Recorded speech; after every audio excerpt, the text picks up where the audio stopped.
बस पकड़ेगा। चलिए दोस्तों, स्वागत करते हैं आपका अपना एक क्लास भारतीय दिव्यांग जो यूट्यूब चैनल है उसके माध्यम से हम लोग जो पढ़ाई का सेशन कर रहे हैं विभिन्न प्रतियोगी परीक्षाओं के लिए जो इम्पोर्टेंट है उसको हम लोग पढ़ रहे हैं। तो उसी क्रम में हम देखेंगे कि यहाँ पे देखिए आपके सामने 10 प्रश्न हैं और इस 10 प्रश्नों के हम आंसर बताएंगे आपको। तो अब हम लोग 2 सीरीज शुरू करेंगे, एक तो जो विस्तृत व्याख्या वाला सीरीज है वो भी, उसके बाद हम कुछ प्रश्न डेली जो 10 प्रश्न आपको देंगे और उसको फिर कभी हम रिवाइज करेंगे, किसी दूसरे वीडियो में आपसे उससे प्रश्न पूछेंगे, इन सबको हम लोग लेके चलेंगे। तो चलिए देखते हैं, ज़्यादा देर नहीं करते हुए सबसे पहले हम पहले प्रश्न पे नज़र डालते हैं।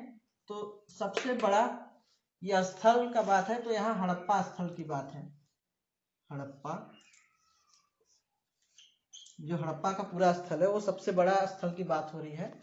तो इसका जो सही आंसर है वो है राखी गढ़ी। तो आप लोग ध्यान रखिएगा, राखी गढ़ी। यानी हड़प्पा सभ्यता की जब बात होती है तो हड़प्पा सभ्यता में जो सबसे बड़ा पूरा स्थल था उसका नाम था राखी गढ़ी। तो इतना ध्यान रखिएगा, राखी गढ़ी। अब हम बात करेंगे दूसरे प्रश्न पे। दूसरा प्रश्न है रामायण का फारसी में अनुवाद किसने किया? तो इसका नाम था, जिस लेखक ने किया था इसका नाम था बदायूनी। बहुत इंपॉर्टेंट प्रश्न है दोस्तों, बहुत बार पूछा गया है कि रामायण का फारसी में किसने अनुवाद किया था। तो उसका नाम था बदायूनी। तो पकड़े रहा वो क्या वर्ड है, ऐसे नहीं होता। बदायूनी, रामायण का फारसी में अनुवाद किसने किया था? बदायूनी। तो इस बात को ध्यान रखिएगा।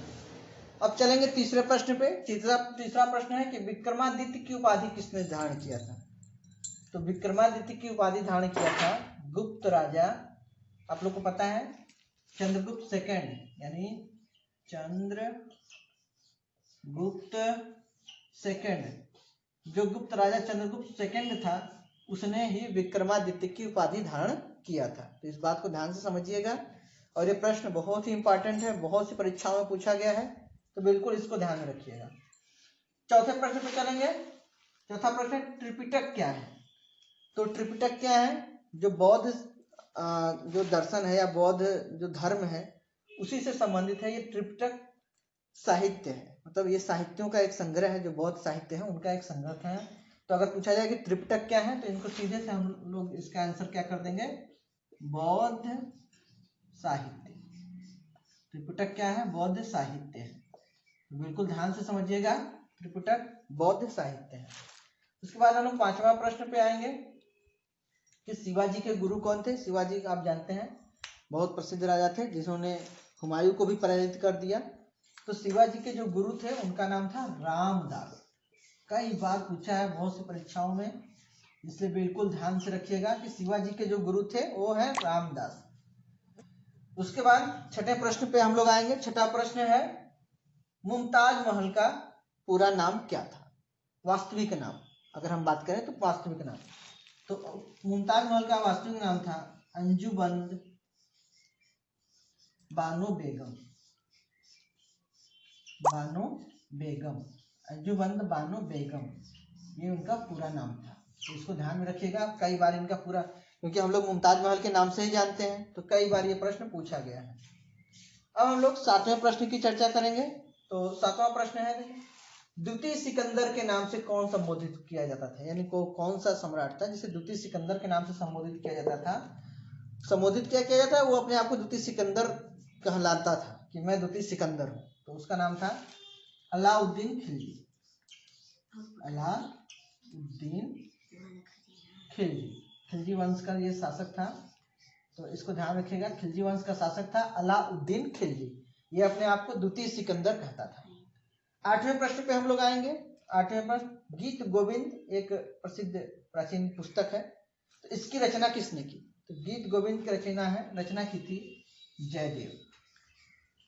तो ये भी ध्यान रखिएगा, गीत गोविंद पुस्तक के रचनाकार कौन थे? जयदेव।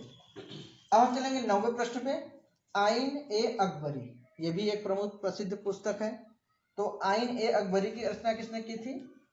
ये भी बहुत आसान है, अबुल फजल ने। और अबुल फजल आपको पता है कि ये अकबर के 9 रत्नों में शामिल थे, अबुल फजल।